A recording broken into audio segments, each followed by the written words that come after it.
here is the catch. And I'm trying to tell you why Peter Obi will lose the entire Southeast. Have you not heard of the slogan, Obi or nothing? First of all, that slogan is an abomination culturally in Igbo land. The God is ready, prepared to destroy Kenneth Okonkwo. So first, he go first make am kolo, so that he no go know wetin he dey do.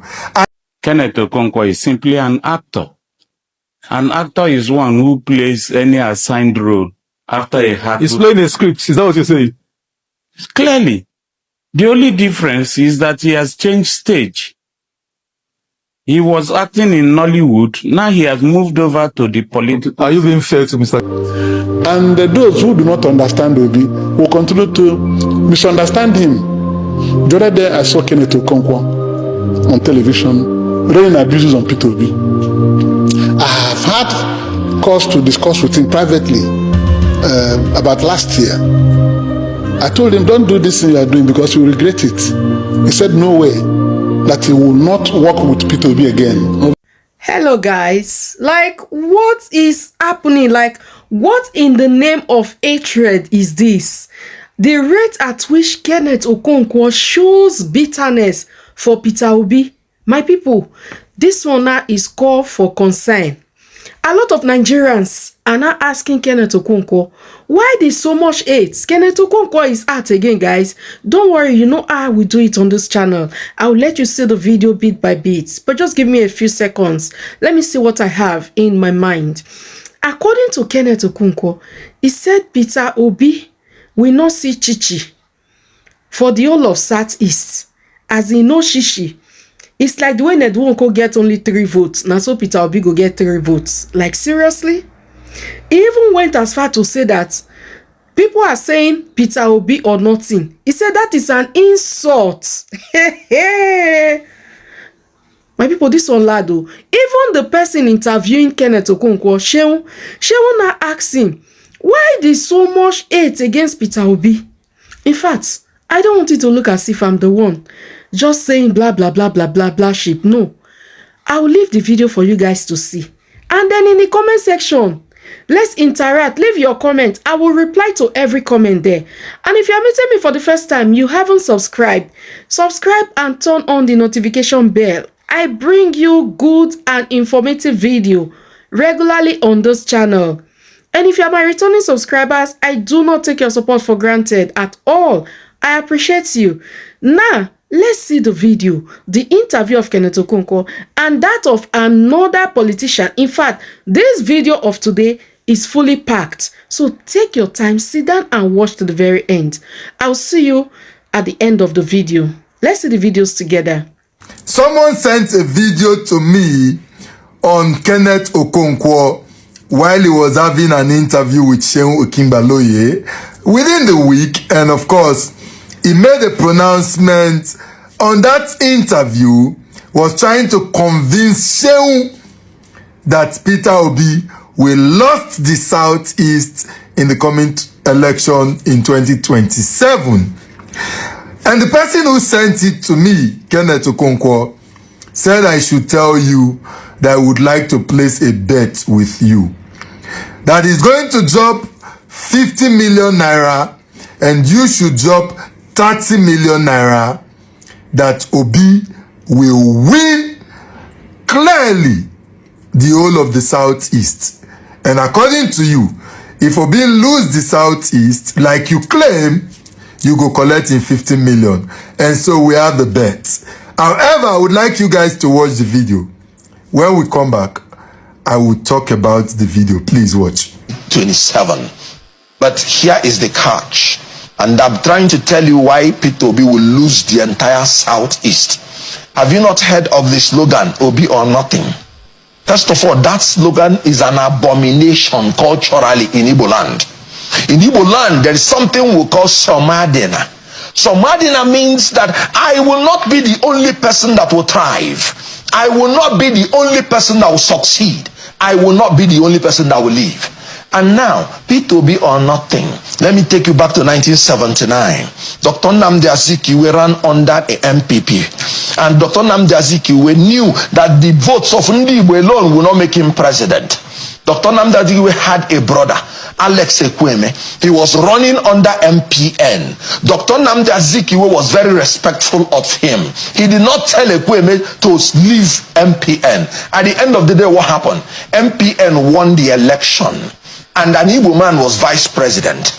Dr. Nnamdi Azikiwe, the NPP leader, he still did not have any problem with MPN. He joined MPN and aligned with MPN. And Ndi Igbo produced also the Speaker of the House of Representatives. Having lost an election at the federal level, we produced our governors, and because of the alignment, we produced the vice president, and because of the alignment, we also produced the Speaker of the House of Representatives. And this we did 9 years after the war. And somebody here is telling me, Obi or nothing? That is an abomination in Igbo land. Why is this diatribe against Peter Obi so strong in you? What did Peter Obi do? Is there a person? You've watched the video, right? So towards the end of the video, Seun was asking Kenneth Okonkwo, why this so much hate? Waiting Peter Obi do you? Now, let me first start by addressing that question Seun asks. Nigerians, remember, he who the gods wants to destroy, he go first make the person kolo. Now where Kenneth Okonkwo did that, the God is ready, prepared to destroy Kenneth Okonkwo. So first he go first make am kolo, so that he no go know wetin he dey do. And a clear example of what I have said, you can only link it to the Igbo proverb or word that he had said, Somangino. I hope I pronounced it well. Which is, you are not the only one that will survive. You are not the only one that will thrive. But I am surprised that Kenneth Okonkwo would use this kind of word to describe an Obi. An Obi who's Somangino, you. Because he knows only he not need to try. He now carry you, make you try. Somangino. Now the same you today, now they pass back, they stab the man when carry you, make you relevant for the political scene. And so if we decide to go by your Somangino, you not see say you be betrayer. A man who feels like I should not thrive alone. He carried a lot of Nigerians and for the first time made the son and daughters of nobody who never in their life believed that they could hold position. One position in different levels in the political scene. Obi made them. That is the man you are stalking Somangino. He don't Somangino you now. You don't backstab him. What a pity, Kenneth Okonkwo. You see, sometimes, right, I just look at you and the kind of hate you have for Peter Obi. I think that somehow you be like, who go do something, right? Wanted destroy a man and the thing no work. Now those kind pain, when people go come, they hate you. They cannot explain or express it, but now them know what they do. That is the kind of hate that I see in you. And when people say Obi or nothing, it is because they are so convinced that right now the only person that can do it, that can change the narrative and change the picture of what is happening right now in Nigeria is Peter Obi. And when they say Obi or nothing, they meant it from the depth of their heart. So if you like Kenneth Okonkwo, go and hug anything where you want hug. Bro, it's your business. Nigerians are saying Obi or nothing. Because you see, for people like you, we want to flush you out of the system. You are not fit to be in the system. You are also among one of those when they deceive people, just the same way Obi felt and thought that you are a human being. And they allowed you around him. But thank God today, say you dey show who you be. Because if Peter Obi had won the 2023 general election, only God know the kind of damage where you for cause for the system. And so it's just an opportunity for us to see people like you. God just unveil you to us, people like you. And it is good that these 4 years, God showed us to flush all of you out of the system. And so when I see you talk, I don't have a regrets anymore. Because people like you, many, went for come virus the system for Peter Obi.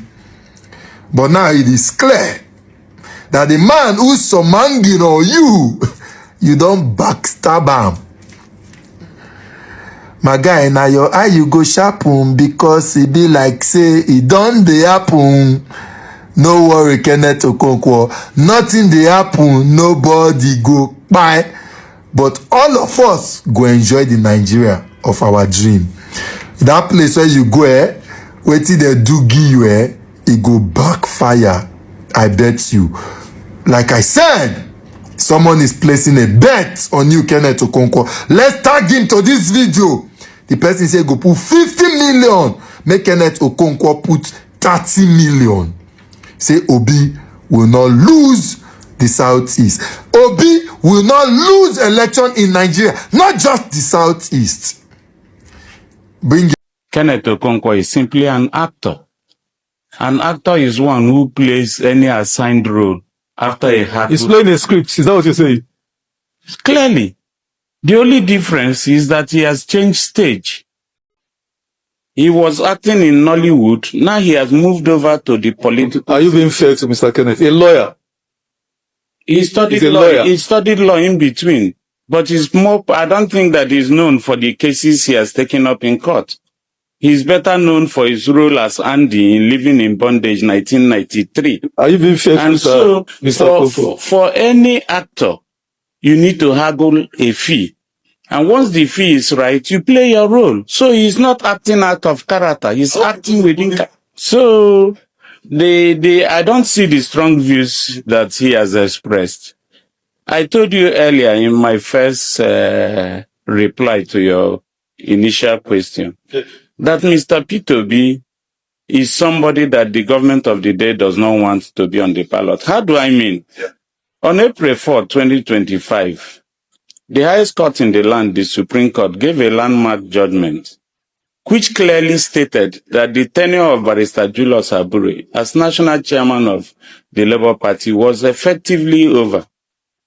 I was among those, along with Mr. P2B, Governor Alex Oti, senators, house members, and other stakeholders of the party that took certified true copy of that judgment to INEC in case they had not seen it. And we were told that they would study it. They kept studying it from April until Mr. P2B left the party. Of course, we are also around and we have our ears close to the ground. Because the INEC people had stated that they were under instructions not to release the party for as long as Mr. P2B remained there.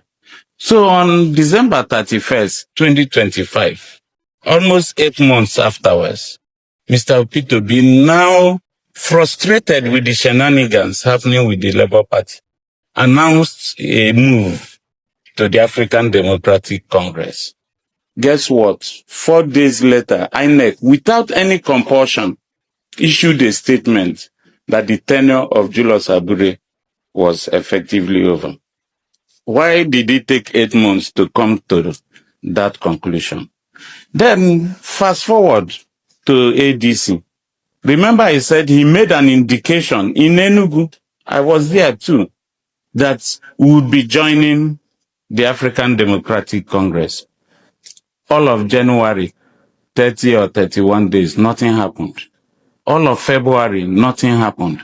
Then on March 7th, Saturday, March 7th, we joined Mr. P2B to his village in Agulu to get registered. Because you only become a member of a political party upon registration.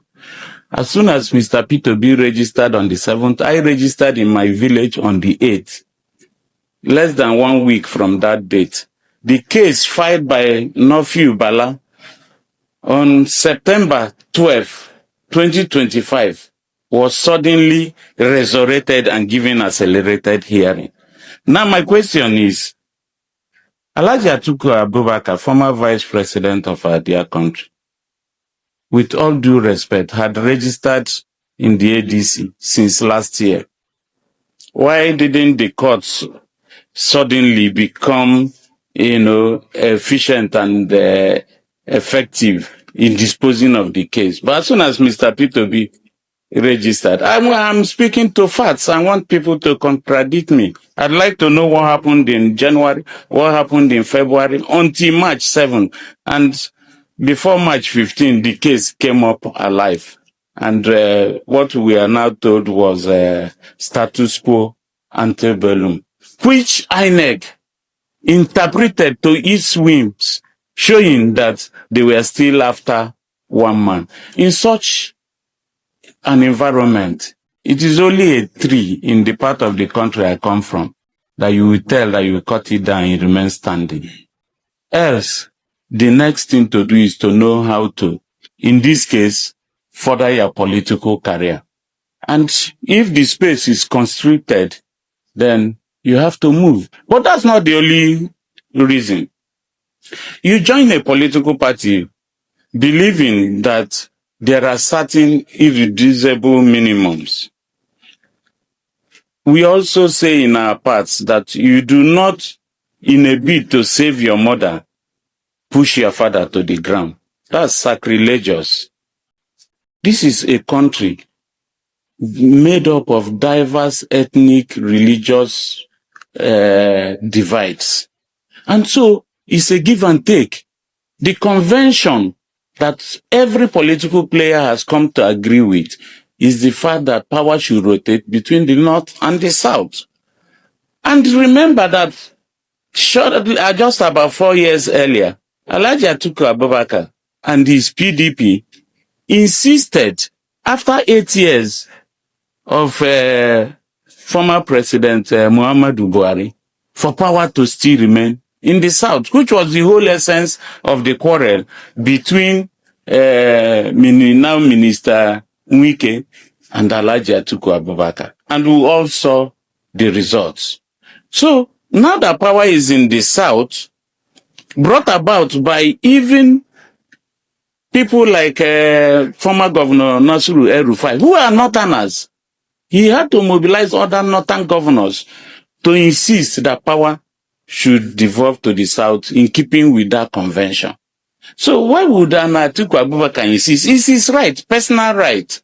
So for us in the ADC, we already had a David Mark as chairman of the party. And if Atiku Abubakar... And those who do not understand Obi will continue to misunderstand him. The other day I saw Kenneth Okonkwo on television raining abuses on P2B. I have had cause to discuss with him privately about last year. I told him, don't do this thing you are doing because you will regret it. He said no way, that he will not work with P2B again over his dead body. How can somebody like this be there? You have things to do, you will not give money to do them and that. But since he has not been giving people money to do this, has his public acceptability diminished? It has not, because people know him that he's committed to doing the right thing. He will spend money wisely and justly. If it's something that Heàvy will spend 5 million naira to do, Obi will spend 500,000 naira on it, because he will manage it. So that is the difference between him and people. So in terms of not staying behind to fix the problems in Labour Party, then ADC, he has moved, and now he's an NDC. I laugh at them because Obi has consistently said on television that he will never be part of transactional politics. Transactional politics is where you give people money to support you. He said he will never do it. We want to do primary, you budget 500,000 naira per delegate. Obi will never do it. I know he will never do it. Because all through ABGA, I worked with him till date. I know he will never give you money to put a vote for him to win a primary. So if they're saying that he doesn't run, it's because of his personal conviction that he will not use money to buy a position to serve the people. That if he's spending money to buy his way through, if he gets to office, he will steal the money belonging to the people. Heàvy says that I will use public money for public good in Anambra State. He served for 8 years, and on exit, I have the handover note where he handed over 75 billion naira.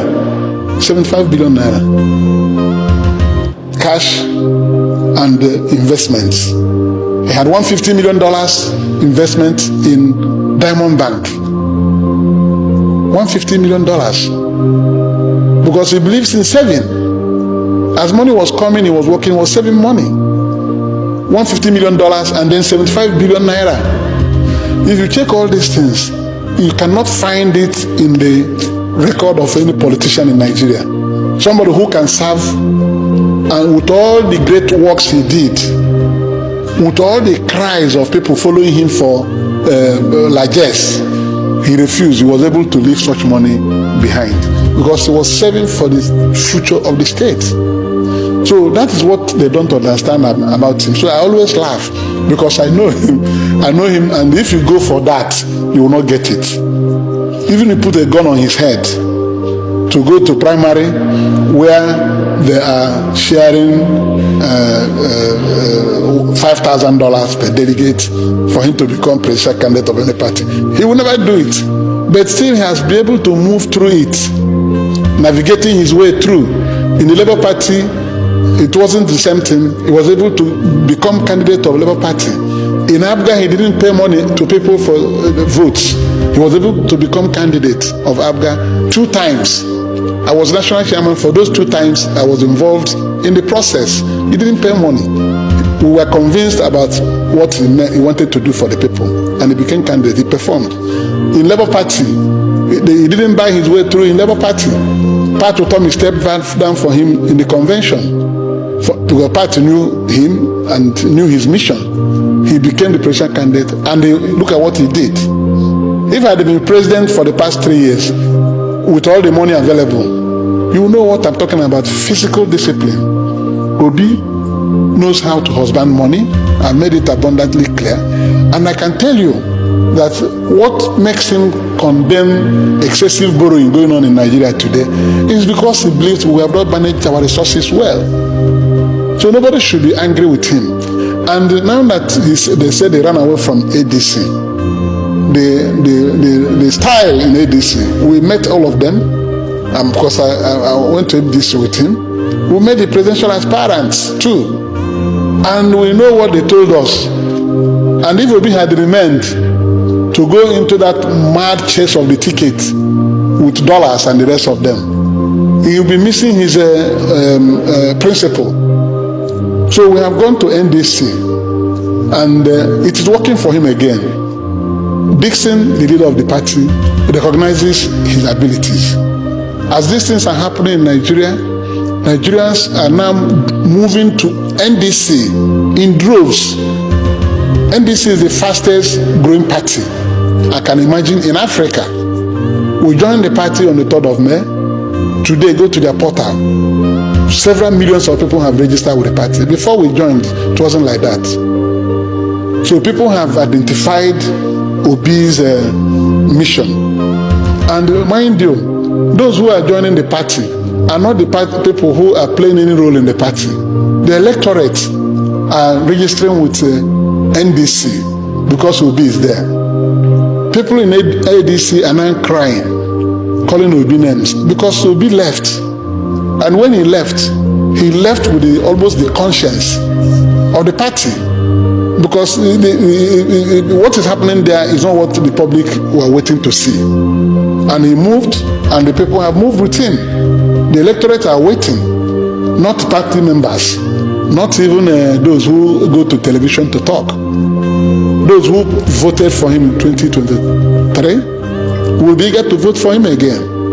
So somebody who sees the odds against him in a process of initiating change will always know how to move to keep his vision and aspiration moving. The presidential expression of interest form for NDC that was advertised on the 12th of May had lapsed on Sunday night. Only Obi purchased the form. It was made available to the public by advertisement. So if God is not preserving him for a mission, somebody would have gone to buy the ticket and bring confusion there. So he has emerged as the sole aspirant. Today he will undergo screening by the panel set up by the party. And if they clear him, he will be the sole candidate in the primary. So he will now achieve the first hurdle, or crossing the first hurdle of being a president of the Federal Republic of Nigeria, being nominated. So when he is nominated, he will now go to work. So those who are criticizing him are wobbling, that when we left Labour Party last year, that he remained. He continued to work with Aduri. He continued to attend their NEC meetings and all that, trying to give them buffer, support. And eventually, where is he? He has left the same Labour Party. He resigned. He's now in the... Welcome back. I hope we've seen the videos. What do you guys think? Leave your comments in the comment section. I will interact with you there in the comment section. Do not forget to like, share, and subscribe. And let me use this medium to say thank you to YouTube once again for giving us this amazing platform to share news and politics with my fellow Nigerians. I will see you in my next update.